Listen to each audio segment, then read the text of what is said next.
Alors là, on attaque cette semaine donc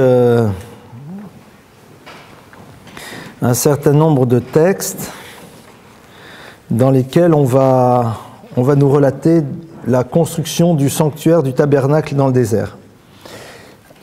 Ce texte suit immédiatement un autre texte qu'on a lu la semaine dernière dans lequel on nous reparle à nouveau de la révélation. Alors j'ai envie de reposer un petit peu le cadre et voir pourquoi est-ce qu'on va citer d'abord, on va parler un petit peu de ce qui s'est passé la semaine dernière.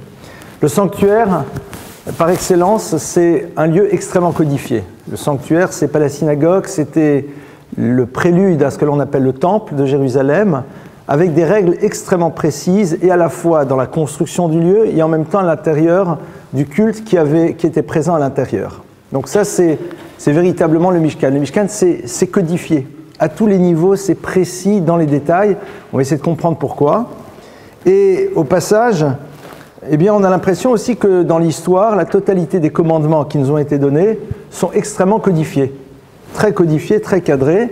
Si vous regardez ce que le texte nous dit à propos, par exemple, de l'obligation d'avoir 4 espèces de végétaux que l'on secoue à la fête de Sukkot, si vous regardez les lois sur l'écriture d'un Sefer Torah, d'un livre de la Torah, si vous voyez les lois qui concernent les téphilines, ces phylactères que les hommes ont l'habitude de mettre tous les matins, on nous les décrit de manière exacte.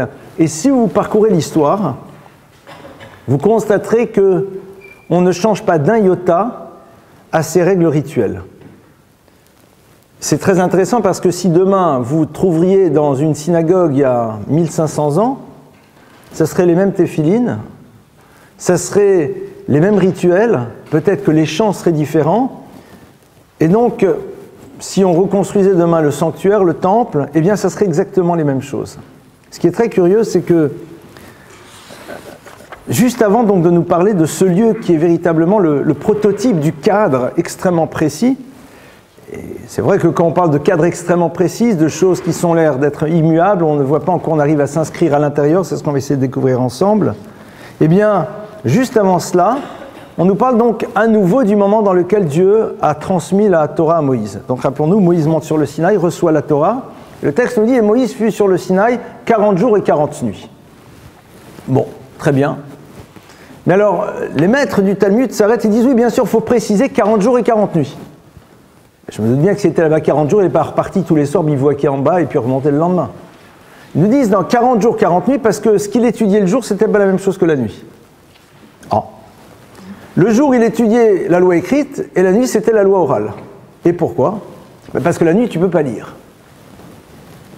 Vous êtes d'accord que c'est extrêmement curieux comme texte. Et les maîtres du Talmud vont plus loin et nous disent, et d'ailleurs, à partir de là, tu apprends le principe fondamental qui est que le texte écrit, tu ne peux pas le prononcer par cœur, et la loi qui a été transmise de manière orale, tu ne peux pas la prononcer, tu ne peux pas la mettre à l'écrit. D'accord ? Très bien. Alors, pour l'instant, vous ne voyez pas du tout où je veux en venir, hein, je vous rassure tout de suite.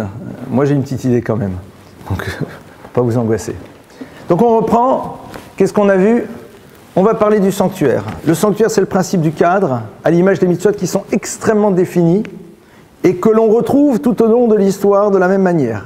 On ne serait pas dépaysé. Le Seder du Pessah serait le même chez nous que ce qui a pu se passer il y a 300, 400, 500 ans. Le Sefer Torah tel qu'il est à l'intérieur de cette arche sainte et qui a été écrit il y a 30 ans, écrit exactement de la même manière que celui qui a été écrit il y a 100, 200, 300, 400, 500, 600, 700, 800 ans et plus. Et la semaine dernière, on lit que au moment où Dieu révèle la Torah, il dit attention, Moïse reste 40 jours là-haut, 40 jours, 40 nuits, et c'est là entre autres pour t'apprendre que eh bien, le texte écrit, tu n'as pas le droit de le citer de manière orale. Et ce qui a été transmis de manière orale, tu ne peux pas le mettre par écrit. On a un petit problème. Vous connaissez ce bouquin ? Vous savez ce que c'est ? C'est la loi orale. Vous allez me dire, ce n'est pas la loi orale puisque c'est écrit. Eh bien, en effet, ici, vous avez la totalité de la loi orale qui a été mise par écrit. Et non seulement qu'elle a été mise par écrit, mais chaque fois qu'un maître va donner un enseignement, et par la suite va reprendre ces enseignements, va les mettre par écrit et va en faire un livre, donc c'est-à-dire c'est une transmission normalement orale, mais dès le moment où il va en faire un livre, eh bien on fait une fête, on est très heureux. alors qu'on est a priori en train de faire exactement le contraire de ce que la loi nous a dit. Donc en préambule du texte dans lequel on va nous parler du sanctuaire, du texte dans lequel on va nous parler justement de définitions très précises de la manière dont les choses doivent être faites, c'est-à-dire d'une forme de fidélité absolue à la loi dans ses moindres détails, le texte qui nous parle de la révélation, donc de la transmission, et qui nous dit attention, lorsque le verset nous dit il est là-bas 40 jours et 40 nuits, c'est entre autres pour t'apprendre que l'écrit doit rester l'écrit et que tu ne peux pas le citer de manière orale, tu dois regarder, le lire dans le texte. Par contre, tout ce qui a été transmis de manière orale, attention, ne le mets jamais par écrit, c'est totalement bafoué. Or, pourtant, ici se trouve le cœur même de l'idée de la transmission. Plus encore, les maîtres du Talmud vont citer un verset qui dit « Ki mitzion tetzeh Torah udvar asher miYerushalayim ». Ils disent, dans les modalités de la transmission, eh bien, c'est à partir de Sion, c'est-à-dire de Jérusalem, que la Torah doit sortir. Ce n'est pas eux qui le disent, c'est un verset. C'est-à-dire que le verset nous dit que l'enseignement doit essentiellement se faire à Jérusalem, comme si Jérusalem, au fond, c'était la totalité des facultés de transmission du savoir juif. Et en effet, on nous raconte qu'à l'époque, eh bien, bon nombre de jeunes venaient là-bas apprendre. Et puis le Talmud dit, eh bien, un jour, on a changé. Et puis, on a décidé que c'était aux pères de transmettre, parce qu'il y a marqué ça aussi dans le verset, et vous leur apprendrez à vos enfants, donc c'est aux parents de transmettre. Et puis un jour, on a dit, ben non, ça ne va plus être les pères, ça ne va plus être les mères, ça va être des enseignants dans les villages. Et donc, on a l'impression qu'au fond, on a des textes qui nous précisent de manière très claire comment et de quelle manière s'organise la transmission, et puis au fur et à mesure, on va les bafouer. Au fur et à mesure, au fond, on va les exclure, on va les mettre de côté. Et on a ici quelque chose qui va être fondamental, c'est qu'avant de nous donner l'enseignement qui nous renvoie à la dimension extrêmement, au sens premier du terme, et non pas au sens péjoratif tel qu'on l'entend, la dimension extrêmement stricte de la loi, c'est-à-dire tu es dans les détails, eh bien on nous dit en amont, mais sache que le concept de la transmission n'existe que si tu es capable de faire preuve de créativité. C'est-à-dire qu'on va se retrouver dans cette dimension paradoxale, où d'un côté nous avons une loi qui pose des règles qui sont extrêmement précises, mais en même temps ce qui est au fond les fondamentaux de cette loi, c'est-à-dire le texte, la transmission orale, ce que tu vas dire, eh bien pour ça, je me donne la liberté d'être dans la créativité. Cette idée-là, d'où est-ce que les maîtres la prennent? C'est-à-dire comment tu t'accordes cette liberté d'être créatif? Depuis quand on est créatif? C'est quoi cette histoire? Et en plus, pour la transmission du savoir. Eh bien, justement, le texte nous dit que c'est de nouveau un texte de la Torah qui nous dit L'otasur mikol advarim ashayagidu lechayamin usmol. Vous voyez, là, j'ai cité le verset, hein, je ne l'ai pas lu. Donc, je fais exactement pas comme c'était marqué. Là, je viens de vous citer un verset. L'otasur mikol advarim ashayagidu lechayamin usmol. Ça se trouve un peu plus tard, dans un autre livre. Ce qui veut dire, et tu ne t'écarteras pas de leurs paroles, de qui? Des sages. Yamin ou smol, ni à droite ni à gauche. Alors bien sûr, les sages se sont tout de suite arrêtés sur ce texte et se sont dit, mais si je n'ai pas le droit de m'écarter, que je me croire à droite ou à gauche, on s'en fiche, je me suis écarté. Quel besoin de préciser ni à droite ni à gauche? Serait-ce à dire qu'on ne peut plus aller à gauche qu'à droite? Non. Et nous disons, même si demain on te dit que la droite est devenue gauche et la gauche est devenue droite, tu dois être capable de l'entendre. C'est-à-dire que le texte lui-même donne la liberté aux sages de faire preuve de créativité et d'aller à l'encontre de ce que tu crois être une forme de logique totalement statifiée. Mais c'est la droite, monsieur. C'est-à-dire, on t'a dit que ça doit être comme ça, t'as raison, c'est vrai. Mais les Chachmei Israël, les maîtres du peuple juif, ont cette liberté justement d'être créatifs pour pouvoir atteindre la finalité qui est celle de la transmission pérenne. Et c'est ça, au fond, qu'on doit d'abord savoir. Avant de rentrer dans le monde du rituel, savoir que la finalité du rituel, c'est qu'il soit transmissible. Pour qu'il soit transmissible, il faut être créatif. Et tout l'enjeu, au fond, des sages du peuple juif, va être de savoir quelles sont les limites de la créativité. Et quand la créativité est là pour faciliter la transmission, ou quand la créativité est là, pardonnez-moi, est là, c'est le cas de le dire, est là pour nous faciliter notre vie, mais que nous justifions ça au nom de la transmission. Je vais m'expliquer un tout petit peu plus. Les Chachmei Israël savent très bien qu'au fond, on aurait très bien pu, dans l'absolu, rester exactement dans le modèle qui avait été proposé. Car si on veut, si on fait plein d'efforts, on va y arriver. Mais à un moment, ils se disent, c'est pas possible. Parce que rester exactement dans ce que le texte va te dire dans les moindres détails, au bout d'un moment, peut devenir totalement insupportable. Tu peux le faire, mais quelque part, ce n'est pas facteur d'épanouissement. Donc il va falloir inventer quelque chose. Inventer un nouveau modèle, mais en même temps, la question qui se pose, parce qu'ils se regardent dans la glace tous les soirs, c'est de savoir est-ce que l'invention d'un nouveau modèle de transmission est là pour nous faciliter la vie ou pour faciliter la transmission. Et quand en effet l'invention du nouveau modèle est beaucoup plus là pour faciliter mon quotidien, plus que pour faciliter la transmission, eh bien, on ne peut pas le mettre en place. Et ça a été la génialité des maîtres du Talmud, d'arriver à savoir quelles sont les limites de la créativité, dès lors que leur seul souci, c'était de faire en telle sorte que les choses se transmettent au fur et à mesure de l'histoire. Et donc c'est ce qu'ils vont dire. C'est vrai que dans l'absolu, tu pouvais rester que dans le texte écrit en le lisant. L'oralité doit rester l'oralité, c'est vrai. Mais à un moment, c'est plus dans le domaine du possible. À un moment, ça va devenir le travail d'une élite. À un moment, la totalité des membres du peuple juif ne seront plus concernés par le savoir. Donc on vient dans une société dans laquelle le savoir va donner le pouvoir, donc c'est la fin de l'histoire. Dès le moment où ils se sont rendus compte qu'on aurait pu rester dans le système, mais que le système allait créer une élite. Et dès le moment où une élite se construit autour d'un savoir, elle prend le pouvoir au nom de ce savoir, et au bout d'un moment, elle garde le pouvoir, même lorsqu'elle n'a plus le savoir. C'est ce qu'on a vu dans bon nombre de sociétés. Et ça, c'est pas possible. Il faut que le savoir soit accessible à tout à chacun. Mais en même temps, tout à chacun n'a plus peut-être la capacité d'être que dans l'oralité. Peut-être qu'on ne peut plus tous aller à Jérusalem. Peut-être que les parents ne sont plus capables de transmettre. Alors on invente. On trouve un autre système. Ça, c'est avant de rentrer dans le monde du rite. Parce que le monde du rituel, le monde du temple, le monde du sanctuaire, c'est le monde dans lequel tu es dans le danger d'une hiérarchie qui est bien présente dans le peuple d'Israël, mais qui empêcherait l'individu de grandir, et qui, quelque part, donc ferait une forme de judaïsme à deux vitesses. Parce que le sanctuaire, c'est quoi? C'est aussi le lieu des prêtres. Il y a les prêtres, ceux qui possèdent le savoir, ceux qui connaissent, ceux qui sont au-dessus de tout. Et puis à moi, le peuple, et puis bon, ben voilà. Et je me contente de suivre, et puis j'entends ce qu'on me dit de faire, et puis quelque part, je suis ouvert à toutes les manipulations possibles, et puis au bout d'un moment, ce que je fais n'a plus de sens, donc je rentre dans une forme de rituel totalement sclérosant, avec une petite dose d'angoisse. Si éventuellement je ne le fais pas, que risque-t-il de se passer? Et puis l'histoire réelle du peuple juif s'arrête. Alors avant de parler justement du rituel, avant de parler d'un lieu dans lequel il y a une hiérarchie qui est nécessaire, on l'expliquera peut-être un petit peu aujourd'hui, je ne sais pas si on aura le temps d'y arriver, on te dit attention, créativité.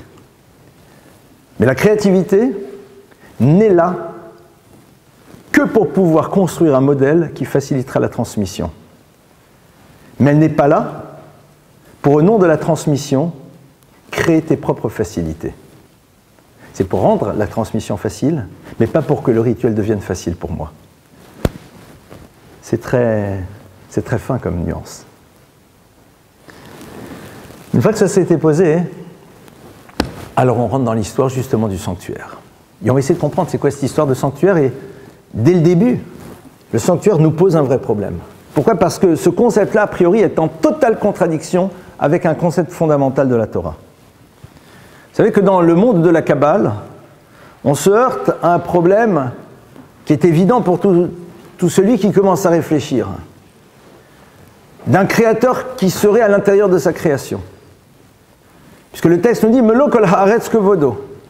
La gloire divine remplit l'univers, c'est-à-dire qu'elle est à l'intérieur de lui. Il va falloir juste que tu m'expliques comment tu peux être créateur et à l'intérieur de ta création. C'est un léger problème. Hein. Donc c'est pour ça qu'on aborde à un moment ce que l'on appelle le concept du tzimtzum, c'est-à-dire de la rétractation, que je vais vous expliquer de manière très simple et sans prendre des grands mots kabbalistiques que souvent on ne comprend rien. C'est-à-dire tout simplement Dieu fait en telle sorte qu'il apparaisse dans l'univers à travers la capacité que l'humain a de l'appréhender. Le Tzimtzum, c'est donner à l'homme la possibilité d'appréhender le divin à travers les ustensiles qui sont les siens. C'est tout. Super. Mais néanmoins, c'est quoi cette dimension réductrice d'un divin qui serait présent dans un lieu particulier? Surtout si tu considères que l'étateur de l'opanomine, comme dit le texte par ailleurs, il n'y a pas un lieu dans lequel tu ne peux exister, tu ne peux imaginer que Dieu ne soit pas. Parce que le lieu est le révélateur de l'existence. C'est pour ça que Dieu s'appelle aussi le lieu, Makom.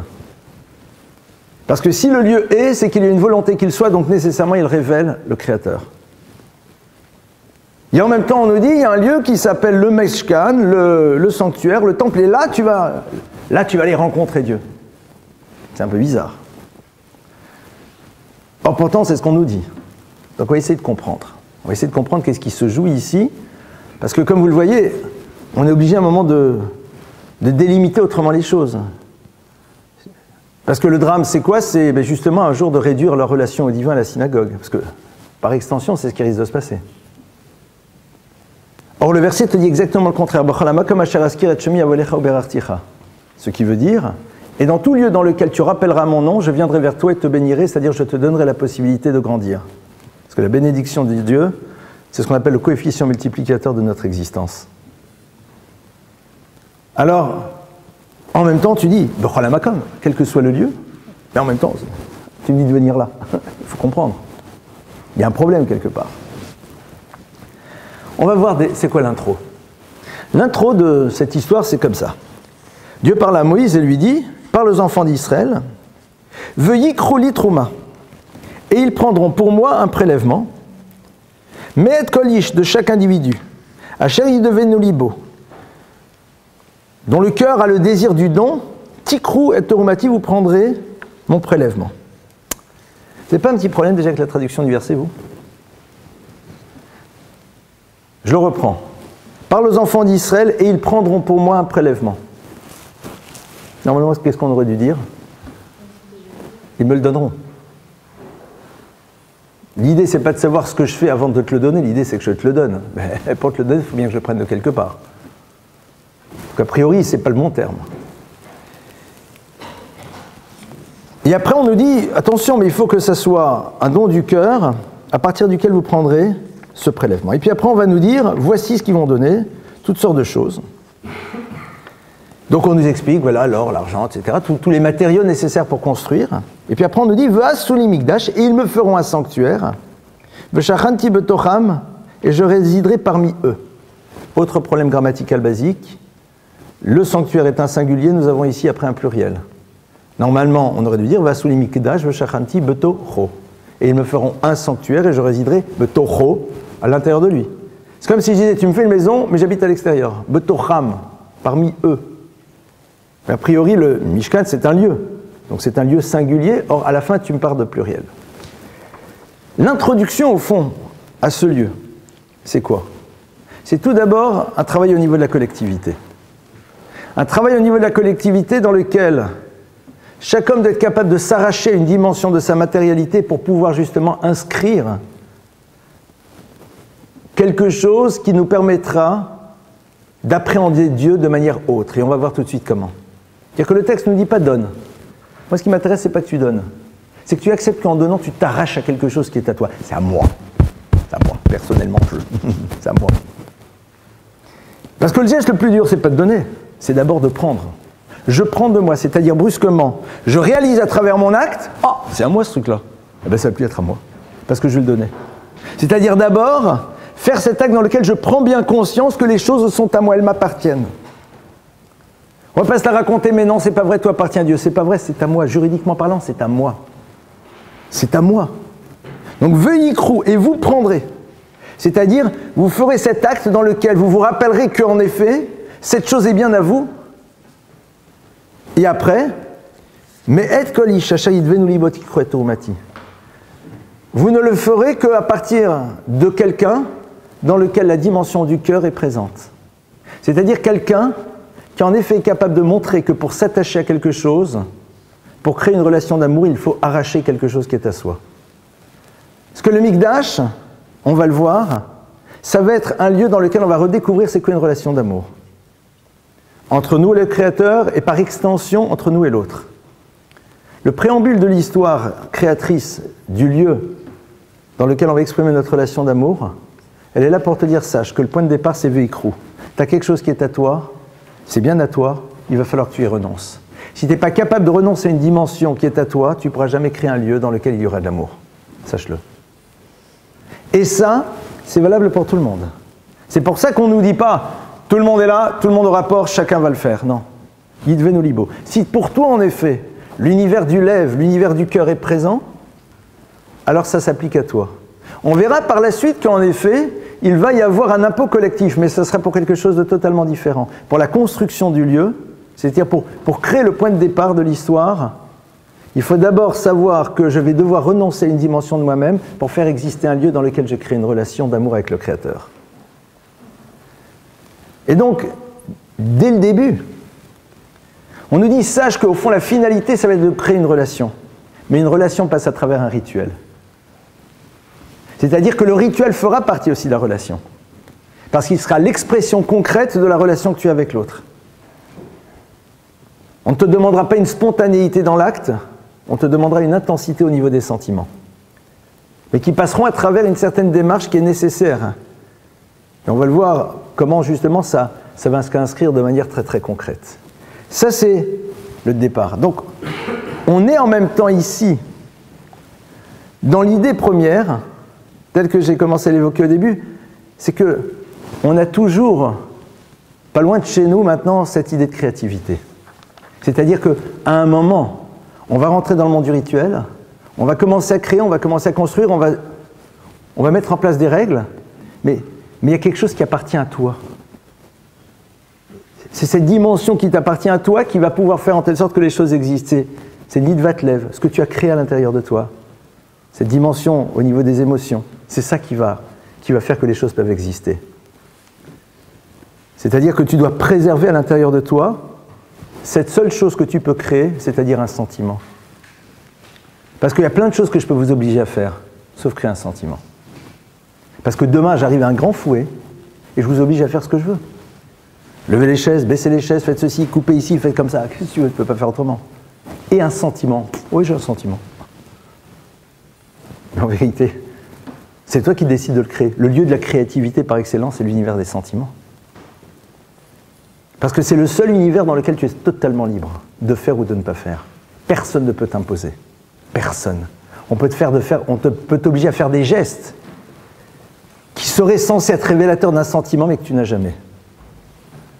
Et si le temple, le sanctuaire, c'est-à-dire le lieu de la relation Hachem, qui est l'expression de la relation que l'on doit avoir avec les autres, est un lieu dans lequel on oublie ça, alors on rentre dans un monde dans lequel le rituel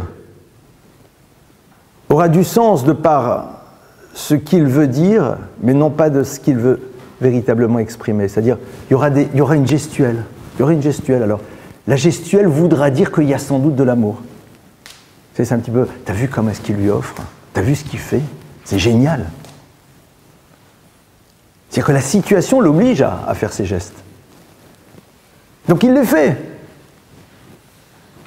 La seule chose qu'il peut créer et qu'il n'a pas créé, c'est ce qui se passe à l'intérieur. Ça, c'est le Mishkan. C'est le lieu de la Shrina, le lieu où véritablement se retrouve la présence divine. Et vous savez qu'ici, Israël est au masculin, Shekhinah, présence divine, c'est un féminin. Pour bien nous renvoyer un petit peu à ce qui se joue aussi derrière, et de ce qu'on doit être capable d'en retirer par rapport à nous-mêmes. Et donc, on nous dit, voilà maintenant, voilà ce que tu vas devoir donner, voilà ce que chacun qui a envie va donner, c'est-à-dire à quoi tu vas renoncer, donc qui a l'or, qui a l'argent, qui a au cuivre, qui a l'airain, qui a, ce que sais-je, les matériaux divers et variés que le texte nous cite. Et il nous dit, voilà, y attention. Vesuli migdash, veshachanti betocham. Et vous me ferez un sanctuaire, veshachanti betocham, et je résiderai betocham, à l'intérieur d'eux. Et bien sûr, nos commentateurs tout de suite s'arrêtent sur cette singularité entre la première partie singulier et la seconde partie au pluriel. Ils disent oui. Vesuli migdash, et vous me ferez ce lieu, qui est un lieu kadosh, qui est un lieu saint. Veshachanti betocham, mais la finalité, c'est que ce lieu soit là pour vous permettre de m'accueillir à l'intérieur de chacune de vos histoires. C'est-à-dire qu'au fond, si la relation au divin est contingente à un lieu, alors on a échoué. C'était pas ça l'objectif. Vassouli Mikdash, c'est-à-dire que quand tu rentres dans le Mikdash, tu dois être capable de comprendre ce que veut dire créer une relation pour que tu n'aies plus besoin d'être dans le cadre du Beth Amikdash pour que cette relation continue à perdurer. Si la relation n'existe que dans un cadre, aucun intérêt.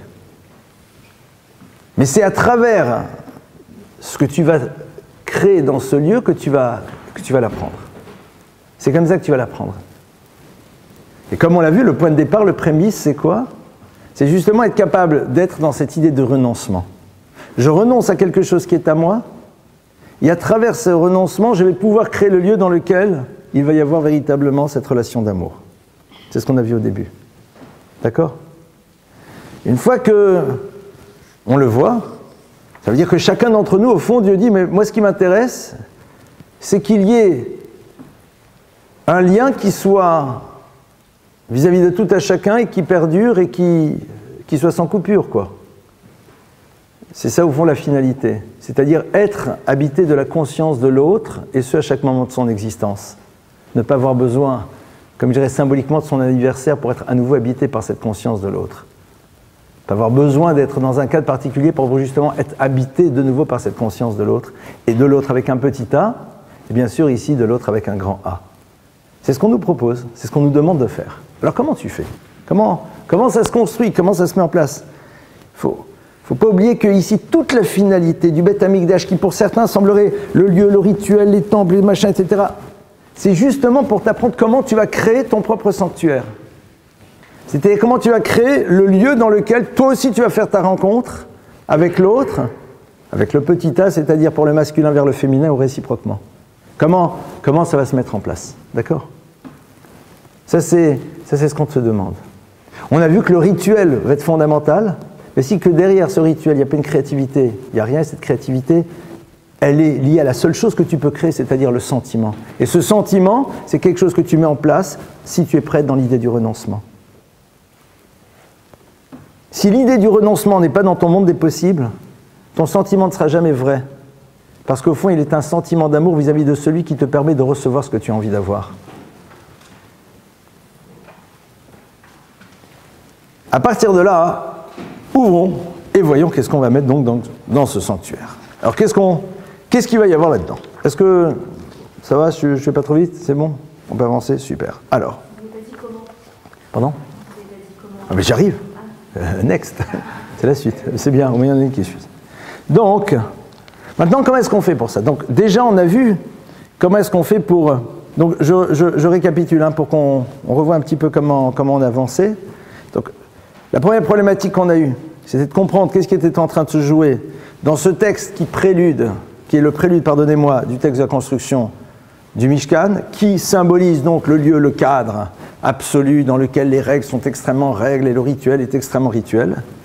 On a vu que juste avant on nous parle de Moïse 40 jours, 40 nuits, pour nous dire que 40 jours, 40 nuits, traduction, ce qui est par écrit, tu ne peux pas le mettre par oral, ce qui est par oral, tu ne peux pas le mettre par écrit, et boum, paf, justement dans ce qui est le principe même de la transmission, on éjecte tout, puisqu'on met par écrit ce qui est à l'oral et le contraire, on n'enseigne plus à partir de Jérusalem, et les pères, et même plus le père, même plus la mère, tout le monde, etc. et tout. Pourquoi? Parce que pour justement transmettre, il faut être capable de faire preuve de créativité, d'accord? Cette créativité, on a vu qu'elle n'est là que pour assurer la transmission, et non pas pour justifier notre désir à nous de nous alléger de quelque chose qui nous semble parfois un peu trop lourd. Et c'est quand justement elle est mise au service de la transmission que paradoxalement ce qui nous semble être lourd n'est pas trop lourd. C'est ça cette génialité. Derrière donc on a, une fois que ça a été mis, on va dire bon mais maintenant la finalité de tout ça c'est quoi? C'est créer un monde de relations. L'expression de la relation c'est le Mishkan. Difficulté avec le Mishkan, c'est un lieu dans lequel on se retrouve avec Dieu dans un endroit alors que par ailleurs les textes nous disent que Dieu c'est l'univers. Donc on a vu très rapidement le concept du Tzimtzum, qui nous dit que, c'est quoi l'idée du Tzimtzum? C'est la capacité que l'on a de percevoir le divin alors qu'il nous le dépasse radicalement. Donc le divin à travers l'expression de ses attributs dans le monde.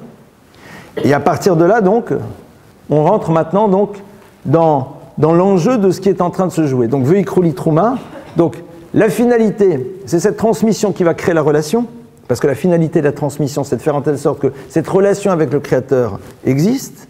Et pour qu'elle existe, eh bien, il faut être prêt à l'aimer. Pour être prêt à l'aimer, il faut être prêt d'abord à renoncer. Et pour être prêt à renoncer, il faut qu'en effet, eh bien, on fasse preuve de créativité au niveau de nos émotions, parce que c'est la seule chose dans laquelle on est créatif. D'accord? Parce que sur le reste, on peut être soumis.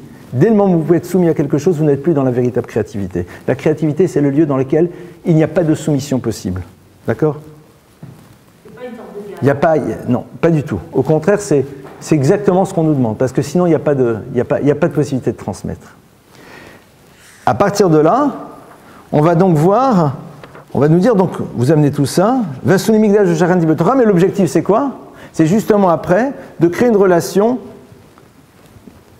personnelle avec le Créateur, d'accord? C'est-à-dire de faire en telle sorte que la finalité, ça soit maintenant quelque chose qui soit intuitif personnel, qui ne soit pas contingent à un cadre et à un lieu, et puis exclusivement là. Avec par extension, il aime au niveau d'une relation amoureuse qui ne doit pas être contingente à un cadre, à un lieu et à un rituel, mais qui justement doit réussir à s'inscrire dans cette conscience permanente de la présence de l'autre. Parce que c'est ça au fond ce qu'on attend, c'est de vivre dans cette conscience de la présence de l'autre. Même lorsque l'autre n'est pas visible. C'est-à-dire même quand je ne suis pas dans le cadre dans lequel a priori l'autre serait censé être là. Une fois qu'on voit ça, on nous dit voilà maintenant alors. Alors next, c'est quoi l'histoire? On dit alors première chose qu'il fallait faire, et j'avais abordé ça je pense, il y a 2-3 ans, peut-être l'année dernière, ou peut-être il y a 5 ans, j'en sais rien, ce sont des idées. Première chose qu'on te dit, c'est tu vas maintenant, donc voilà, on va créer, on va construire. Et qu'est-ce qu'on va faire? Ben là, on va faire toutes sortes d'objets. Et ces objets, donc, on va commencer d'abord par nous parler d'un objet qui est au centre, ce qui est très curieux. C'est-à-dire, a priori, moi, si je vous dis, écoutez, on va faire un superbe lieu, je ne commence pas d'abord par vous parler des meubles qu'on va mettre à l'intérieur, hein, officiellement. Les meubles, on en parlera, mais d'abord, on voit un petit peu quelle est l'architecture du lieu, quel est l'agencement des pièces, et puis après on rentre dans le détail des meubles. Or là, on dit voilà, tu vas amener pour construire le Mishkan, et maintenant tu vas faire quoi? Le meuble central. Et ça va mon frère. Alors c'est exactement ce qu'on nous dit. Vasu Aaron Hatzeshitim, Amatem Vachetzi Rorbo, etc., etc. Et tu feras donc Aaron. Aaron c'est quoi? C'est en plus pas le truc le plus imposant. Ça va être l'Arche Sainte. L'Arche Sainte qui va être faite, comment? Avec un bâti en bois de cèdre, que tu vas recouvrir de plaques d'or à l'intérieur et à l'extérieur. Quelle est cette Arche Sainte? C'est le lieu dans lequel tu vas mettre le Sefer Torah, le livre de la Torah, les fameuses tables avec les 10 commandements, un peu de la manne, vous savez, cette fameuse nourriture céleste que le peuple juif va manger dans le désert, et puis ça sera au centre, dans un lieu qu'on appelle le Kodesh HaKodashim, le lieu le plus saint, le plus sacré, au cœur et au cœur. Pourquoi est-ce qu'on commence par nous raconter ça? C'est-à-dire, quel est l'intérêt? Pourquoi on ne commence pas à nous parler du reste? Au fond, on est en train de nous dire qu'une construction n'a de sens que dans la mesure où on a un projet. Ce n'est pas une fois que tu as construit que tu crées le projet. Tu essaies de te poser la question de la finalité d'une chose et c'est autour de ça que tu vas créer l'histoire. Souvent, on crée une histoire et puis après, on essaie de mettre à l'intérieur de cette histoire un projet. Et à ce moment-là, soit on n'a plus de projet, soit on n'a plus d'histoire. Généralement, c'est comme ça que ça se passe. Là, on te dit, non, attention, tu vas créer maintenant. Il va falloir qu'il y ait un cadre. Mais d'abord, c'est quoi le projet? C'est-à-dire, c'est où le lieu de rencontre par excellence entre toi et Dieu, entre toi et l'autre? Ça tourne autour de quoi? Qu'est-ce que tu veux faire au fond? La finalité de cette histoire, c'est pour aboutir à quoi? Et c'est intéressant parce qu'on dit, voilà, le cœur, c'est quoi? C'est le Aaron HaKodesh. Le Aaron HaKodesh, c'est l'Arche Sainte. Et ce Aaron HaKodesh, eh bien, il va y avoir plusieurs caractéristiques. La première, elle est très curieuse, c'est qu'a priori, c'est le must. C'est l'endroit le plus merveilleux, c'est l'objet le plus précieux. Et quand vous regardez les autres objets dans le temple, tout ce qui est en or est généralement en or massif. Donc ça veut dire qu'il y avait de l'or, il y avait de l'argent, il y avait tout ce qu'il faut. Et là on te dit, voilà, ça, c'est l'objet le plus précieux, c'est la couronne royale. Et quand tu observes la couronne royale, au lieu d'être en or massif alors que d'autres choses le sont, eh bien, en fond, elle est en bois, mais tu as mis un plaqué or à l'intérieur et à l'extérieur. Ça fait un peu désordre. Pourquoi est-ce que celle-là, la Torah nous dit, mais il faut que ça soit un bâti en bois et de l'or à l'extérieur, de l'or à l'intérieur? Déjà, premier enseignement fondateur. ce qui doit être au cœur de ton histoire, c'est un désir que l'être et le paraître se rejoignent.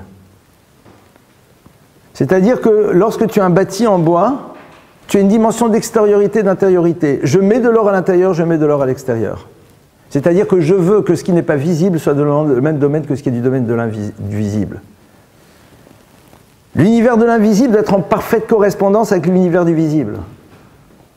Je t'aime mon Dieu ou je t'aime toi, il doit être l'expression non pas de quelque chose qui est prononcé, mais de quelque chose qui est aussi présent même lorsque personne ne le voit. C'est-à-dire lorsque je suis seul face à moi-même. Et c'est pas pour rien d'ailleurs que le lieu dans lequel on mettait le Aron HaKodesh, dans le Beth Amikdash, dans le sanctuaire, dans le temple après, c'était un lieu dans lequel, une fois par an, le grand prêtre entrait pour faire quelque chose de très simple qui était d'amener de l'encens. Et on disait, c'était le moment le plus dangereux de sa vie. Parce que si à un moment son acte n'était pas en phase avec sa pensée, il mourait. C'est-à-dire si à un moment il y avait rupture entre ce que tu présentais de toi-même et ce qui t'habitait au plus profond de toi, tout s'arrêtait. C'est-à-dire que la vie n'existe que dans la mesure où on a cette tension vers cet équilibre absolu. S'il n'y a pas cet équilibre absolu, à terme, c'est plus de la vie, c'est de la mort. On peut vivre en étant mort. Hein. Festival d'Avoriaz, mort vivant. D'accord ? C'est-à-dire qu'on peut à un moment se retrouver dans les deux. Et c'est intéressant de voir que c'est dans cet endroit-là dans lequel on nous mettait et la Torah, qui est le symbole de quoi ? De l'univers du savoir et des commandements, les tables qui sont le lieu qui révèle la révélation qu'il y a entre nous et le Créateur, et la manne qui est là pour nous renvoyer à la problématique de l'univers économique, de l'univers de la nourriture. Et on te dit que dans tous ces univers-là, le principe est le même. Il n'y a pas un lieu dans lequel tu peux t'imaginer qu'il va y avoir une dissemblance. Ça, c'est déjà ça. C'est-à-dire, au cœur de notre projet, c'est-à-dire vers quoi on tend ? Vers ça. Faire en telle sorte que dans tous les moments de notre vie, aussi bien dans l'univers du rituel que dans l'univers du savoir, que dans l'univers de l'économie, que dans tout ce que tu veux, eh bien qu'on soit conscient qu'il y a l'être et le paraître. Et que l'être, c'est dans le domaine de l'invisible, et que si on ne fait pas ce qu'il faut pour qu'il y ait cette correspondance, c'est la mort. Ça va même beaucoup plus loin, puisque le Aron HaKodesh était dans le Kodesh HaKodeshim, le Saint des Saints, et le Saint des Saints est appelé, vous savez comment, Cheder Amitot, le lieu dans lequel les lits sont présents. C'est le symbole de la chambre à coucher, c'est-à-dire le symbole dans lequel justement l'être et le paraître doivent se retrouver parfaitement, dans l'expression de l'amour et dans le ressenti de celui-ci. S'il y a rupture, il y a mort. S'il y a une rupture, c'est que c'est la mort, quoi. Ça ne peut pas aboutir. Intéressant, hein, c'est-à-dire, sinon ça ne va plus, quoi. C'est pas possible, parce que surtout que c'est un lieu créateur de vie, normalement. L'autre élément qui est intéressant, c'est de nous dire que on est dans le Aron HaKodesh, cette arche sainte, elle a aussi une caractéristique très particulière. C'est que, on nous dit que Aaron Enomin Amida, c'est-à-dire que elle avait des dimensions qui faisaient que logiquement parlant, elle ne pouvait pas rentrer dans le cadre qu'on lui avait proposé. C'est-à-dire, c'est comme si je vous disais, voilà, vous avez vu ça ? Ça c'est le Aron HaKodesh. Mais je vais le faire rentrer dans une chambre qui n'est pas plus grande que ça. Donc vous me regardez en me disant, vous êtes dingue. Si vous regardez le texte de la Torah, c'est-à-dire quand vous lisez le texte, donc vous lisez, vous traduisez, on vous dit, donc, le lieu avait, on va dire, 2 mètres sur 4, et le Aaron avait 2 mètres 20 sur 4 mètres 10. Tu dis, attends, il y a un problème. Ils ne sont pas inversés dans les versets. C'est pas que c'est comme ça que le texte nous le dit. C'est-à-dire que le texte te dit, sache que cette histoire est impossible. Or, pourtant, c'est comme ça que ça se passe. Ça rentre. Ça veut dire quoi que ça rentre ? Ça veut dire que Aaron Enomin Amida, on te dit non. Il faut savoir qu'au cœur de ton histoire, il y a quelque chose qui ne rentre plus dans la logique. Parce que si tu veux créer une relation d'amour qui est basée exclusivement sur la logique, il y aura tout sauf de l'amour. Il y a quelque chose à un moment qui te dépassera. Il y a quelque chose qui est du domaine de l'inexplicable. Il y a quelque chose qui est du domaine de l'irrationnel. Mais ce qui est intéressant, c'est que le Aron HaKodesh, qu'est-ce qu'il a à l'intérieur ? Il a en même temps l'univers du rationnel, du rituel. La Torah, son étude, sa pratique. L'être, le paraître. C'est-à-dire que ça, c'est fondamental. Une fois que ces éléments sont là, alors c'est vrai qu'il va y avoir quelque chose qui est du domaine de l'irrationnel. Aaron Enomin Amida. Parce que, en effet, c'est pas quelque chose de pas logique. Il y a marqué dans le verset Al kol peshaim tochaseava. Sur toutes les fautes, l'amour est capable de recouvrir. C'est-à-dire, c'est pas normal. Et pourtant, oui. Ça, c'est l'autre élément qu'on nous donne. L'autre élément, c'est qu'on nous dit que ce Aaron, il avait des bagues à l'extérieur qui permettaient de glisser des bâtons qui facilitaient le transport lorsque l'on était en transport, puisque c'est que le sanctuaire du désert va être transporté d'un endroit à l'autre. Donc si moi je vous parle de barres qui sont là pour porter la chose, vous considérez que ce sont des barres de transport. Donc dès le moment que vous avez fini de transporter, vous retirez les barres, vous les posez de côté. Et au passage, pardonnez-moi, je suis désolé, et au passage, il y a d'autres, on n'aura pas le temps de les voir tous d'ailleurs aujourd'hui, il y a d'autres ustensiles dans le temple, dans le sanctuaire du désert, qu'on va transporter de cette manière, avec aussi des bagues dans lesquelles on passe des barres qui sont en or et puis on les porte. Mais il y a une différence, c'est que là le texte nous dit Betabeot Aaron yuabadim lo yasuru imenu, ce qui veut dire ces fameuses barres de transport, elles servent à transporter, mais quand tu déposes le Aaron, lo yasuru imenu, elles ne peuvent pas le quitter. C'est-à-dire c'est là pour transporter, mais une fois que tu as fini de transporter, ça doit rester. Pourtant, les autres barres de transport doivent rester. Qu'est-ce qu'on est en train de nous dire ici? Le texte est en train de nous dire que, au fond, ce qui est au cœur de ton histoire ne doit pas être contingent à un cadre et un lieu. Les choses doivent être transportables à chaque moment. Si tu ne peux aimer l'autre que dans la mesure où tu es dans un cadre d'amour, alors qu'est-ce que tu fais le jour où tu n'es plus dans le cadre? Qu'est-ce que tu fais le jour où tu es dans les camps? Qu'est-ce que tu fais le jour dans lequel ton mari n'a plus la fortune d'avant? Qu'est-ce que tu fais le jour où ta femme a eu une opération? Qu'est-ce que tu fais? Alors, le jour où le cadre n'est plus le même, le cadre dans lequel l'amour a commencé n'est plus le même, qu'est-ce que tu fais? Tu aimes encore? On a tous nos définitions du cadre dans lequel, en effet, on peut aimer l'autre. La Torah dit, mais en vérité, si dans ton projet tu n'es pas capable d'imaginer qu'à un moment l'amour c'est quelque chose qui n'est pas contingent à un cadre, c'est pas possible. Et c'est complètement fou. Mais si on n'a pas cette idée dans la tête, alors au plus profond de nous-mêmes, on n'a pas encore compris ce que ça veut dire aimer.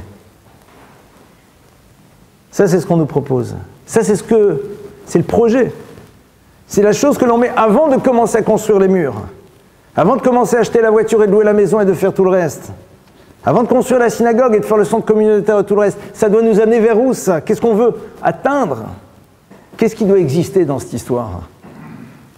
Et pas comme ceux qui disent on va faire une belle synagogue, ça va faire venir les gens. Ça ne fait jamais venir les gens. On va faire un beau lieu, donc les gens vont venir. Ils vont venir pourquoi? Parce que c'est chauffé. Alors ici, ça n'allait pas, je peux les comprendre. Mais vous verrez qu'ils ne viendront jamais pour l'essentiel. Et que l'essentiel ne les aidera, l'essentiel ne les concernera pas. Parce qu'au fond, ce n'était pas ça la préoccupation du départ. Parce qu'on ne s'est pas posé la question, mais qu'est-ce qui est au centre? Pour la Torah, tu mets le centre et tu construis autour. Et tu ne construis pas et après tu mets au centre. C'est à partir de ce qui est au centre que tu vas construire. Et le centre, c'est le Aaron HaKodesh. À partir du centre, il y a plein de choses qui peuvent se créer. Une fois que ce Aaron HaKodesh qui est au centre, il est construit, alors on va... Alors bien sûr, hein, ces versets-là, on peut rester, quand je dis des heures, ce n'est pas des heures, des dizaines d'heures, parce que chacun des détails, chacun des chiffres qui sont là aussi nous renvoie à des choses qui sont des constructions passionnantes. Et au-dessus de ça, il y a quand même autre chose qu'on nous rappelle. Au-dessus du Aaron HaKodesh, au-dessus de l'Arche Sainte, il y a autre chose. C'est quoi? Vassit Akruvim. Au-dessus, tu vas mettre ce qu'on appelle des chérubins. Koruvim. C'est quoi les chérubins? Alors vous savez, cette boîte, donc, qui était là, qui n'était pas très grande d'ailleurs, plaqué or à l'intérieur et à l'extérieur, on expliquait le sens. Sans compter que le bois nous renvoie à la dimension de vitalité, l'or à la dimension de ce qui est malléable. Donc les deux notions qui doivent être présentes, puisque l'or, c'est sans doute un des matériaux les plus malléables. Et le bois, c'est quelque chose qui fait émerger la vie. C'est-à-dire que la Torah, au fond, c'est quelque chose qui doit permettre à l'homme de créer une certaine forme de souplesse pour faire émerger des choses. Eh bien, ici, qu'est-ce qu'on voit? On dit au-dessus, donc ça doit être, on met un couvercle. Et sur le couvercle, et là, horreur, nous sommes dans le temple, le lieu dans lequel c'est Dieu, et on va vous mettre des représentations. On va nous mettre brusquement des représentations au cœur. C'est quoi ces représentations? C'est des kruvim. Kruvim, c'est ce qu'on traduit par des chérubins. Et on nous dit Sochoré Kenefaim le mala pour Simelkanfem Michel Achiv. On dit qu'en effet, ces chérubins, et on va expliquer de quoi c'est, ils ont des ailes. Donc là, vraiment, on est dans des représentations. Les ailes, ça, on n'est pas loin de Michel-Ange. On est là, ils ont des ailes. Et puis alors, leurs ailes sont tournées l'un vers l'autre. Et le Talmud nous dit, mais c'est quoi ces Krovim? Ça ressemble à quoi? Il dit, c'est très simple. Moutinok vetinoket shemurim zebeze. C'est l'apparence d'un jeune homme et d'une jeune fille qui s'enlacent. Et Mourim, c'est d'un jeune homme et d'une jeune fille qui sont en train de s'enlacer. D'accord? C'est comme ça que le Talmud nous dit. Pourquoi? Parce que la Gemara, justement, elle est là et elle dit attention. La Torah, elle est en train de te dire, sache qu'au fond, la dimension ultime de ce qui est censé créer ce lieu, c'est de que tu comprennes qu'est-ce que ça veut dire aimer. Que tu comprennes qu'est-ce que ça veut dire aimer. Si tu n'as pas compris ce que ça veut dire aimer, alors quelque part, il y a quelque chose qui va te manquer. Mais on est dans un amour qui est dans la dimension la plus sacrée qui soit. C'est-à-dire un amour qui est porté d'abord par un univers dans lequel la loi a sa place, dans lequel en effet le respect d'une parole a une valeur, d'un amour dans lequel on est transparent vis-à-vis de l'autre, c'est-à-dire que l'on tend à faire en telle sorte que ce que l'on exprime et ce que l'on ressent soit au même niveau. Sinon, ça rend impossible l'expression de cet amour. Donc vous voyez un petit peu qu'est-ce qui est en train de se dire ici. Et là, le texte nous dit que chaque fois que le peuple d'Israël est en lien avec Dieu, les chérubins s'enlacent. Et lorsqu'on est dans la rupture, c'est-à-dire lorsque l'on est dans un univers d'amour totalement falsifié, puisqu'il n'est que l'expression technique d'un amour à travers d'une gestuelle, mais que l'intérieur n'est plus là, il ne s'enlace plus. C'est-à-dire que ça n'a plus de sens. Voilà, ça c'est ça qu'on doit avoir la tête. Et après tout le reste, c'est comment on s'organise pour y arriver. Comment on développe une démarche intérieure, comment on se construit pour y arriver. Et ce qui n'est pas inintéressant, c'est de voir que justement ce qui sous-tend ça, ce qui est au cœur, c'est le Sefer Torah. C'est-à-dire, c'est justement un texte. C'est un texte qui est là et qu'on va devoir peut-être réapprendre à lire et réapprendre à interpeller pour savoir qu'est-ce qu'il a besoin de nous dire. Dernier point, parce qu'on va passer aux questions si vous le voulez. On ne peut pas tout faire. Hein. Donc,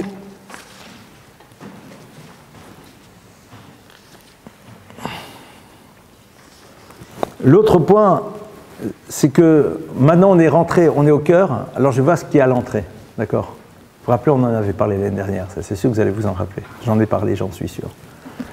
Enfin, je pense. Donc ça, c'est au cœur, ça c'est la finalité, d'accord? Ça c'est vers ça qu'on veut tendre, c'est ça qu'on désire, et on va construire pour pouvoir atteindre ça. C'est pas qu'on attend que ça soit là pour construire, on sait que c'est vers ça qu'on tend, c'est ça qu'on a envie, c'est-à-dire, on prend le risque d'arriver à ça. Quelqu'un un jour m'a dit, mais si j'étudie, qu'est-ce qui peut m'arriver? Je lui dis, tu prends le risque de pouvoir vivre dans la conscience de la présence d'Hachem dans ta vie, et que quelque part, ta vie, elle, soit vécue de manière différente. C'est-à-dire, à un moment, est-ce que tu es prêt à prendre ce risque?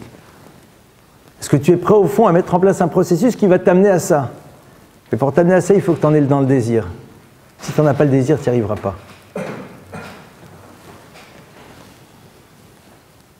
Ouais. Pour en avoir le désir, faut s'arracher à l'idée que ce que nous vivons à ce moment, c'est l'expression la plus élevée de ce que quelqu'un peut vivre. On est dans un monde dans lequel on te dit, voilà, le summum de ce que tu peux vivre, c'est ça. Acapulco, dans la détente, enfin voilà, avec toutes les ambiances. Là, tu es super bien, c'est le must, c'est la finalité absolue. Donc la Torah ne peut pas t'amener à ça, donc tu n'y vas pas, quoi. Il faut que tu t'arraches à cette idée que c'est la finalité, qu'il y a quelque chose qui va bien au-delà de ça. Qu'il y a quelque chose qui est bien, bien plus ample que cette histoire. C'est comme quelqu'un qui aurait l'impression qu'on lui explique qu'au fond, vivre une relation avec quelqu'un de sympa, machin, et s'éclater, c'est génial. Mais il n'a toujours pas compris qu'est-ce que ça veut dire vivre un sentiment d'amour extrêmement profond. C'est-à-dire, il n'a pas compris que le désir, ce n'est qu'un ersatz d'amour, quoi, et encore. Donc s'il est persuadé, il ne veut pas aller vers un lieu dans lequel ce qu'il croit être la finalité ne pourrait plus être. Il dit, là-bas, je ne pourrais jamais plus vivre ce truc-là. Or, c'est ça la finalité, c'est le must. Ils me l'ont tous dit, hein. Ah, vas-y. Et après, on prend le Prozac, quoi. Donc, qu'est-ce qui est à l'entrée maintenant? Il n'y a pas au centre. Qu'est-ce qui est à l'ouverture? L'ouverture, vous la connaissez toutes et tous, c'est le fameux Kior. D'accord? Et j'ai presque envie de dire que quelqu'un pourrait presque donner le cours à ma place maintenant s'il a bien écouté l'année dernière. Le Kior, c'est quoi? Le Kior, c'est justement ce qui est à l'entrée. Ce qui est tout à l'entrée de l'histoire, c'est quelque chose qui s'appelle un Kior. Un Kior, c'est quoi? C'est un bassin. Un bassin en quoi? En cuivre. Donc vous êtes là à l'entrée du sanctuaire, il y a un bassin en cuivre. Et avant de rentrer dans le sanctuaire, on se lave les mains. Les Kohanim se lavent aussi les pieds, les mains et les pieds. Attention, les mains et les pieds sont déjà propres. Hein. C'est-à-dire, c'est une sanctification. D'accord? Sinon, c'est pas bon. T'es propre, et après que t'es propre, tu te laves les mains. C'est comme avant le repas, hein, le fameux Netilat Yadayim, les gens croient que c'est un problème d'hygiène. Non. D'abord, tu te savonnes bien les mains, tu vérifies qu'elles sont bien propres, tu te les sèches bien, et maintenant, tu te les laves. D'accord? Alors, juste vous savez que c'était une des raisons pour lesquelles on a toujours accusé les Juifs de mettre la peste. Parce que lors des épidémies de peste, les Juifs étaient beaucoup moins atteints que d'autres, parce qu'il y avait des règles de prophylaxie, c'est-à-dire on se lave les mains systématiquement avant de manger du pain, et à ce moment-là, la nourriture essentielle, c'était le pain. Que tu le veuilles ou pas, même dans des lieux dans lesquels l'hygiène était un peu complexe, mais tu ne peux pas imaginer rentrer dans le Shabbat sans être lavé intégralement. Donc c'est-à-dire que au moins une fois par semaine, les gens se lavaient. Nous, aujourd'hui, ça nous fait un peu bizarre, mais une époque dans laquelle... Ok, on se mettait du parfum, hein, n'est-ce pas, à la cour de Louis XIV. Bon. Donc, je ferme cette parenthèse. Donc le Kior, c'est quoi? C'est un bassin. Et ce bassin, il est en cuivre. Et pourquoi il est en cuivre? Parce qu'il est fait avec quoi? Allez, vous vous rappelez? Bemarot Atzovot, avec les fameux miroirs des femmes, vous vous rappelez? Ah, voilà, enfin, je vois qu'il y en a qui se rappellent, bravo. Quelle est l'idée? Quand Moïse y demande, donnez-moi ce qu'il faut pour construire le Mishkan, ce chez Idvenu Libo, le cœur, les femmes le donnent, ce qu'elles ont de plus précieux, en dehors de leurs bijoux, leurs miroirs. D'accord? Et leurs miroirs, eh bien, sont des miroirs qui sont faits en cuivre dépoli. D'accord? Donc c'est du cuivre, bien poli, et donc elles se mirent dedans. Et elles l'offrent, accessoire indispensable, et qu'elles donnent.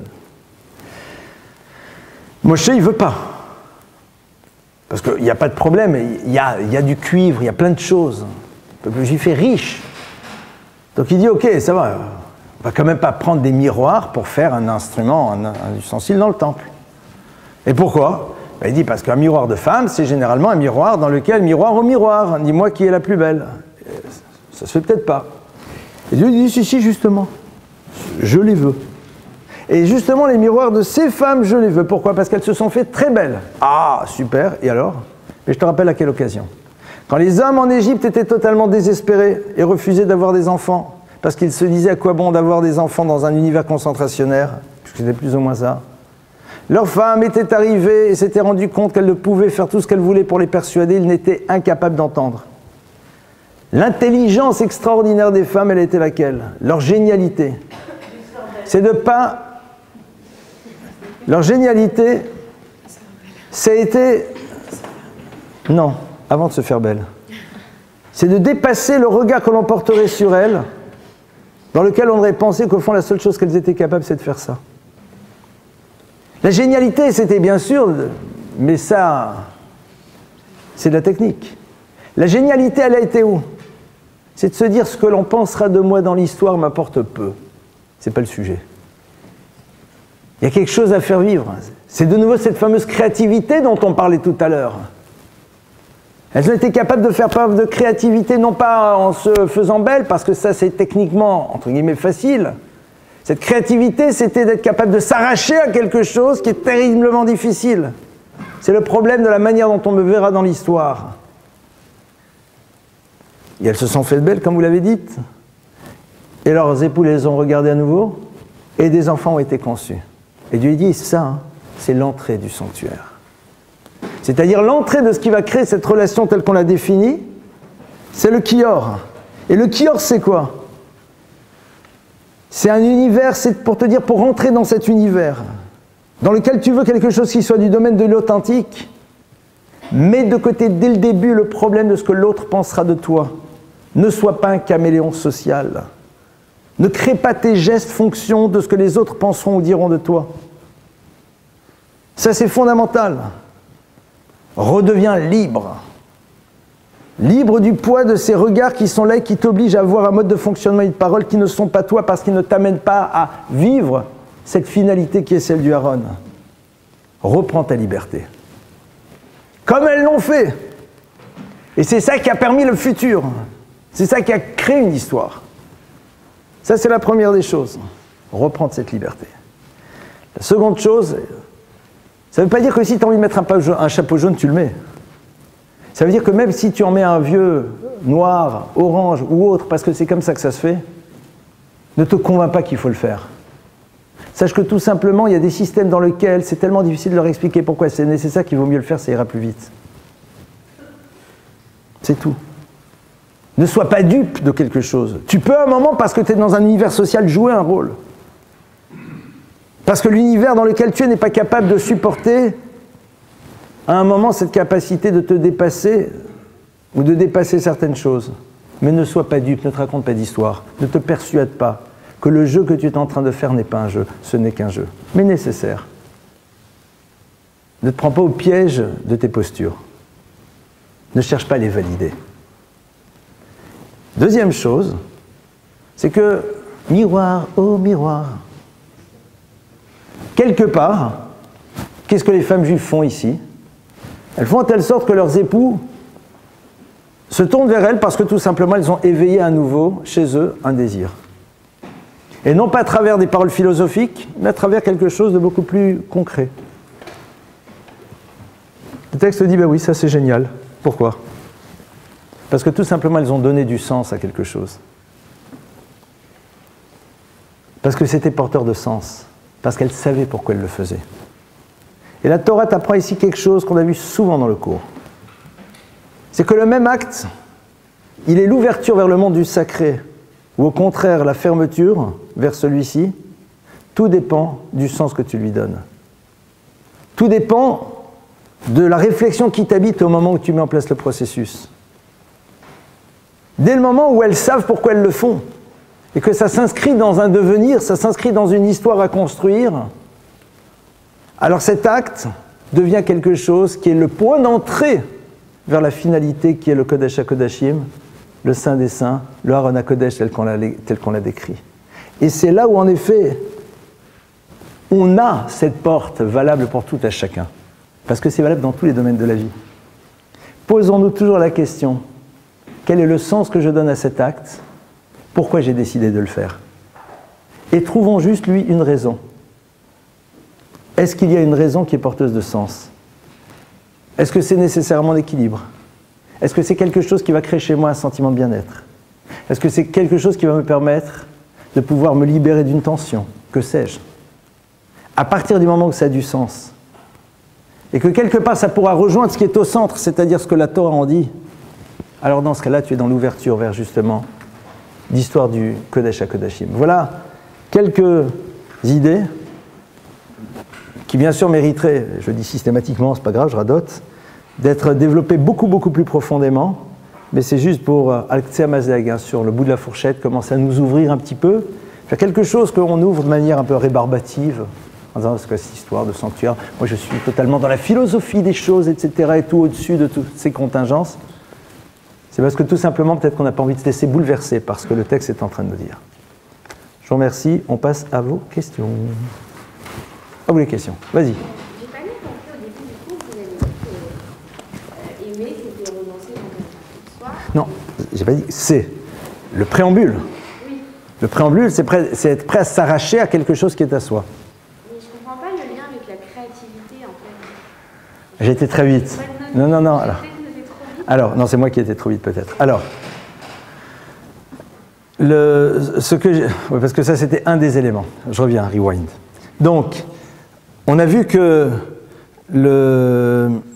Attends, j'ai dit ça, aimer c'était s'arracher. Veikrouli trauma, c'est tout de suite après, voilà. C'est-à-dire, j'ai dit en premier lieu que, en préambule de la construction du Mishkan, d'accord, on nous parle de créativité nécessaire, d'accord? Donc ça c'est, le texte dit écrit oral, écrit, ben non. Tu peux inventer parce que justement, ton but c'est de faire exister la chose, d'accord? Donc ça c'était le point de départ. À partir de là, on va essayer de voir maintenant comment on construit une histoire. Et on construit une histoire comment? Et c'est là où j'ai commencé. Donc il n'y a pas de lien direct entre la créativité et le début de l'histoire. Mais la créativité est nécessaire pour que justement, tu ne mettes pas en place quelque chose qui soit tout simplement un rituel. Ça s'arrête là. Il est évident que tu dois faire preuve aussi, je pense, de créativité pour être prête à imaginer que c'est en renonçant à quelque chose qui est à toi que tu vas pouvoir faire exister la relation à l'autre. C'est-à-dire que l'autre, il est le support de ton renoncement et paradoxalement, c'est ça qui crée le lien. Ce qui est fou. Mais si vous remarquez, si vous réfléchissez, on ressent profondément de l'amour lorsqu'on réalise qu'il nous oblige à renoncer à quelque chose de nous pour faire exister l'autre. C'est une manière incroyable d'inscrire la présence de l'autre dans notre vie. Parce que si je ne dors pas maintenant, c'est parce que justement mon enfant a besoin de moi. Donc c'est-à-dire que c'est mon lieu d'amour. Si je ne suis pas installé tranquillement à table en train de faire ce que je veux, c'est parce que justement mon conjoint est là et voilà. C'est-à-dire que cette chose que je pourrais avoir que je n'ai pas maintenant, c'est justement parce qu'il y a l'autre. Et c'est donc c'est un lieu dans lequel je vis véritablement ce que veut dire l'amour. Est-ce que c'est pas clair? Presque. Qu'est-ce qui manque? Mais dans ce cas, pourquoi est-ce que après vous avez parlé dans la même phrase qu'il n'y ait pas de soumission? Quel danger?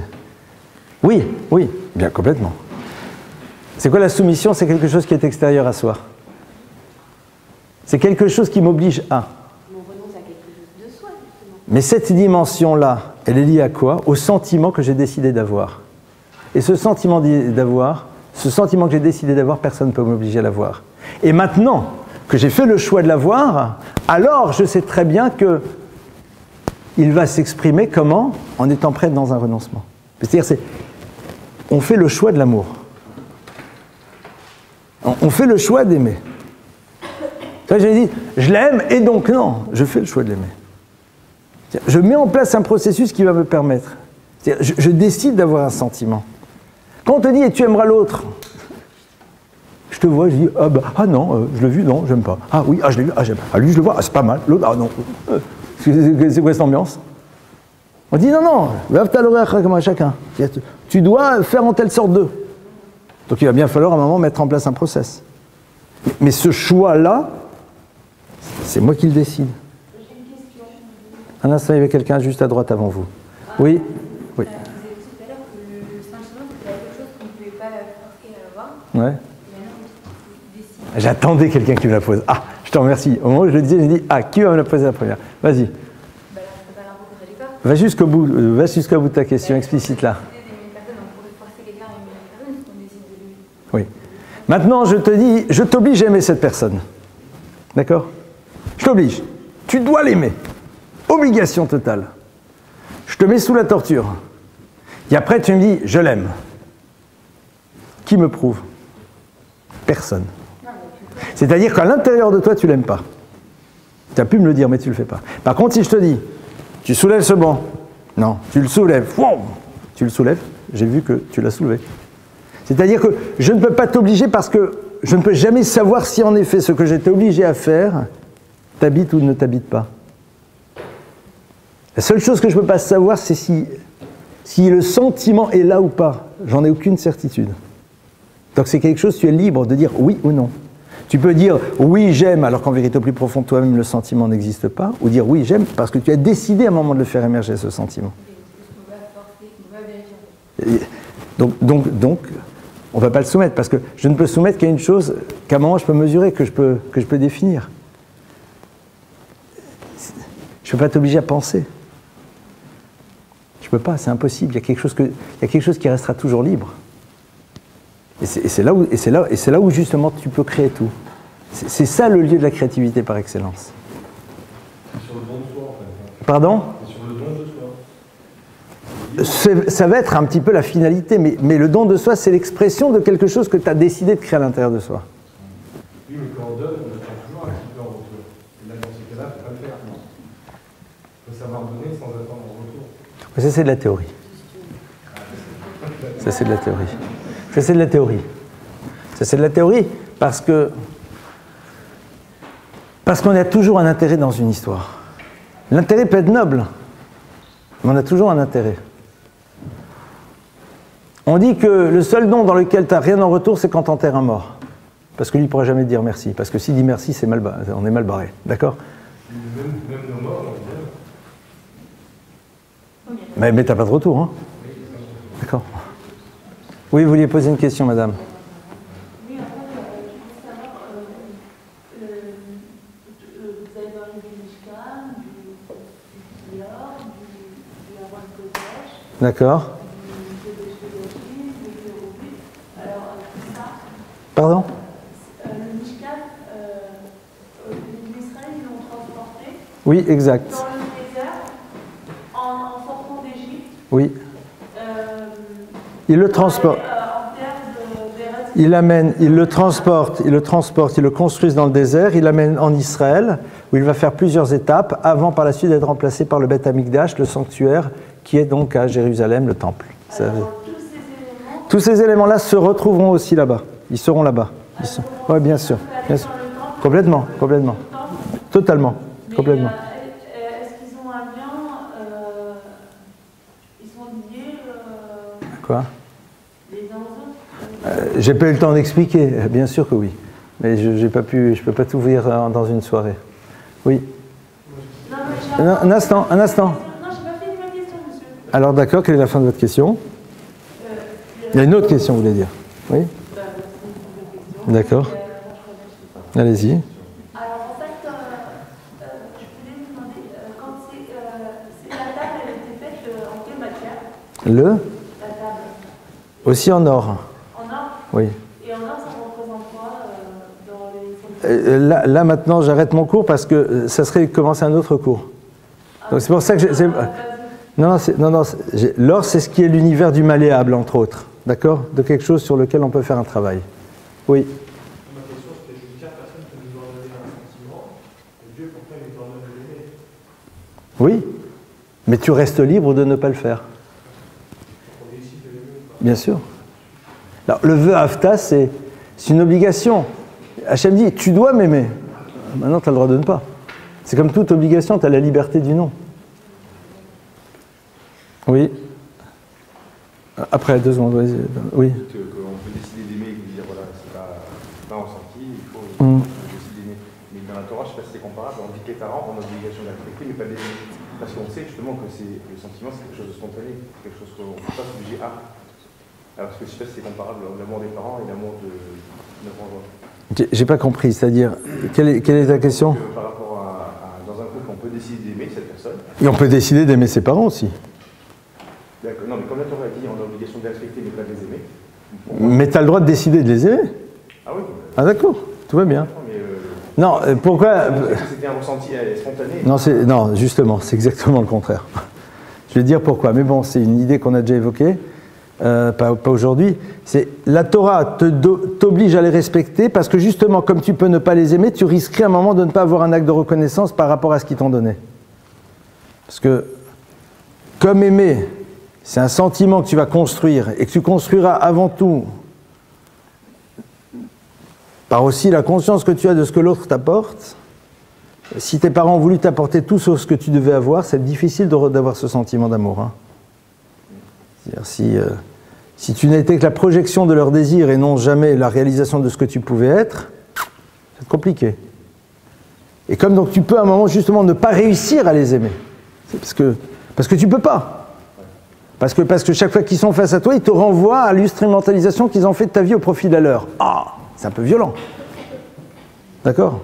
Quand on te balance ça en pleine figure. Chaque fois que tu vois tes parents, enfin pas toi, mais chaque fois que la personne de ses parents, elle dit mais le regard que je porte sur mes parents me rappelle le fait que j'ai été chosifié, je n'étais là qu'au service de leur propre histoire. C'est un peu dur. La Torah te dit, mais tu dois les respecter, tu dois avoir de la reconnaissance, parce que quand même ils t'ont donné la vie, ils t'ont habillé, tout le reste. Oui. Oui, je t'écoute. Je crois avoir décelé une petite contradiction ou un paradoxe dans le cours. À un moment, vous avez dit qu'il faut d'abord mettre le projet en premier. Au centre. Au centre, exactement, et pas regarder la forme et le reste. Et ensuite, vous avez dit que, vous avez parlé de relation, vous avez dit qu'il faut, d'après ce que j'ai compris, que ça soit un sentiment complètement désincarné et qu'il n'y ait pas j'ai l'impression qu'il y a une petite contradiction. D'un côté, vous dites qu'il faut que ça dépende de rien du tout, et d'un autre côté, vous dites qu'il faut qu'il y ait absolument un projet de base. Alors, c'est juste un problème de mots. Je vais expliquer. Alors, je vais peut-être encore plus décrypter ce que j'ai dit. On a d'abord l'idée d'un projet. Le projet, c'est quoi justement? C'est le projet d'aimer. C'est ce qu'on a vu. Au centre, c'était quoi? La finalité de ce Aaron, c'est quoi? C'est de créer cette relation d'amour. Et pour créer cette relation d'amour, comment on la définit? La Torah te dit, c'est quoi une relation d'amour? Ça veut dire quoi? Et c'est là, à travers la description du Aaron, qu'on te dit, ça veut dire quoi véritablement aimer? Et donc, à partir du moment où tu sais ce que ça veut dire aimer, à ce moment-là, tu mets autour du cadre. Mais c'est-à-dire, vers quoi je tends? Je tends vers une relation dans laquelle l'être et le paraître pourront se rencontrer en permanence. D'accord? Je redéfinis ce que ça veut dire. Pour justement que ce ne soit pas quelque chose qui soit totalement aléatoire. J'aime, j'aime pas, je ne sais pas si j'aime. J'ai envie d'arriver à cette finalité. La Torah te définit au fond, c'est quoi l'expression ultime de l'amour? C'est quoi? J'ai envie de faire en telle sorte que ça soit là où on arrive. Est-ce que je suis plus clair là-dessus? Sur votre cours, il y avait d'autres connotations entre l'amour entre l'homme et Dieu, et la femme. Et la femme et l'homme aussi, si déjà, ouais. Et d'après cette explication-là, ça veut dire quoi? Si on met ça sur l'amour entre l'homme et la femme, ça veut dire quoi? Il faut avoir le projet d'aimer et après construire tout, ou il faut avoir le projet concret d'avoir la même vision et après construire tout? Le projet d'aimer est au centre. C'est le point de départ. Et la définition de ce projet, elle passe justement à travers la description de ce Aaron HaKodesh. C'est-à-dire de faire en telle sorte, c'est vers là où on tend. Et après, c'est une construction. Mais c'est-à-dire, c'est vers ça que je tends. Mais là, Un instant, s'il vous plaît. C'est vers là où je tends. C'est vers là où on tend. C'est d'arriver justement à une relation dans laquelle les choses correspondent à ça. Et après, on met en place en effet ce fameux processus. Mais on veut tendre vers cette chose-là. Et non pas tendre vers d'autres définitions. Parce que la plupart du temps, on tend plus vers un cadre. Ce qu'on veut, c'est être ensemble créateur d'un cadre. C'est ça qu'on a envie de faire, être créateur de cadre. Alors qu'en vérité, c'est pas... Le cadre, en vérité, ne servira qu'un projet. Et ce projet, c'est d'arriver à aimer. Et le texte est en train de t'expliquer qu'est-ce que ça veut dire, arriver à aimer.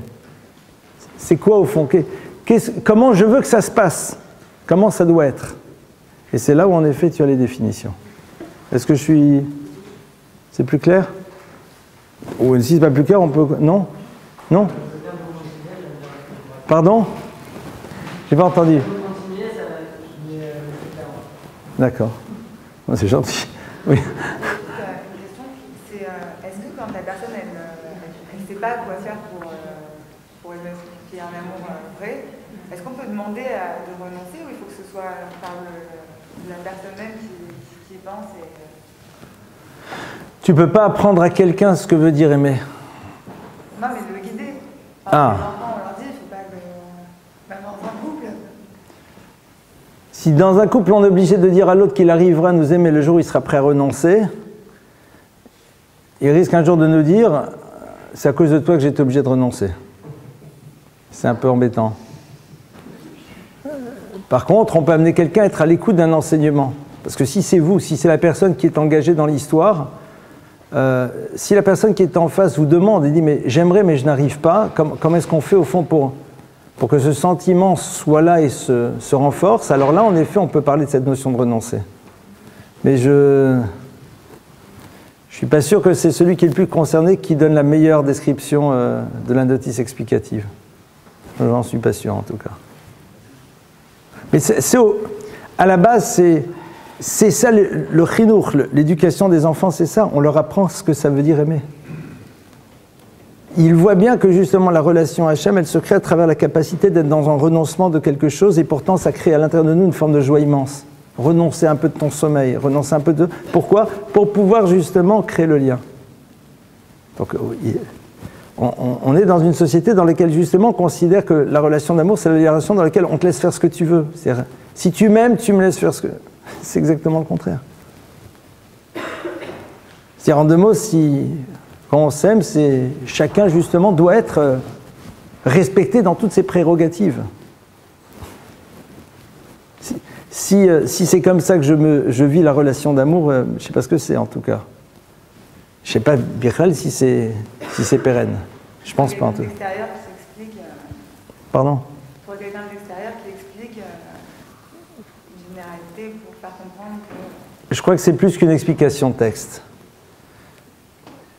Je crois que quelqu'un qui s'interroge sur la manière dont il fonctionne, au bout d'un moment découvre les choses. Dans la vie, il y a deux manières de se confronter à une situation. On s'observe et on se dit, mais comment se fait-il que? C'est à ce moment-là où véritablement on arrive à découvrir les choses. Parce qu'on n'a pas peur de s'exposer à son propre regard. D'ailleurs, quand vous posez la question, mais comment se fait-il que? Et que la première chose à laquelle vous réfléchissez, c'est avant vous-même, plutôt que le tiers qui serait responsable, là vous savez que vous êtes dans une bonne direction. Sur les gens disent, mais comment se fait-il que, ah oui, c'est sûrement mon père, ma mère, l'autre, le cousin, la belle-sœur, la cousine, le copain, la copine. C'est-à-dire, l'élément essentiel, tu ne vas pas l'explorer, c'est toi-même. Ça vous est jamais arrivé de vous poser la question, mais comment ça se fait que je me suis navré? Mais comment ça se fait que j'ai jeté? Mais comment ça se fait que je lui ai répondu comme ça? Mais pourquoi? Qu'est-ce qui s'est passé à l'intérieur de moi? Qu'est-ce qui s'est joué?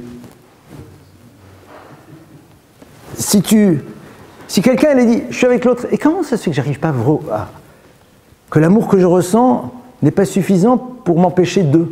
Ah, non, mais c'est parce qu'elle n'est pas sympa, non, mais parce qu'il n'est pas gentil, non. Mets ça de côté. Ça, c'est quand vraiment tu auras terminé d'explorer tout ce qu'il y a à l'intérieur de toi-même, qu'à ce moment-là, éventuellement, tu pourras voir ce qu'il y a à l'extérieur. Ça, c'est un chou. Enfin, c'est un chinour, c'est une éducation. C'est d'ailleurs les principes même de la construction d'une relation authentique à soi-même. Hein. C'est d'évacuer en premier lieu les circonstances extérieures, qui peuvent jouer un rôle, mais ce n'est pas le point de départ. Elles peuvent jouer un rôle dans l'histoire. Oui, dernière question. Quand vous dites « vous me ferez un sanctuaire et je résiderai au milieu d'eux », est-ce que ça veut dire qu'il y avait concrètement une manifestation divine particulière à cet endroit? Et si oui, comment ça se matérialisait? Eh bien, Bezrat Hashem, le jour où tu auras construit une famille, tu comprendras. Je suis désolé de le dire comme ça, c'est un peu violent. On n'est pas dans le domaine du racontable. C'est la table de Shabbat, quoi. Le Veshachanti Betocham, c'est la table de Shabbat, c'est-à-dire c'est ça le Veshachanti Betocham. C'est tout ce qui tourne autour justement d'une maison dans laquelle, au cœur de l'histoire, est présent Akadosh Baruch Hu et la préoccupation qu'on a d'être à son écoute. Voilà, c'est un peu ça, quoi. Tov, braves gens, je vous souhaite Shavua Tov et la semaine prochaine.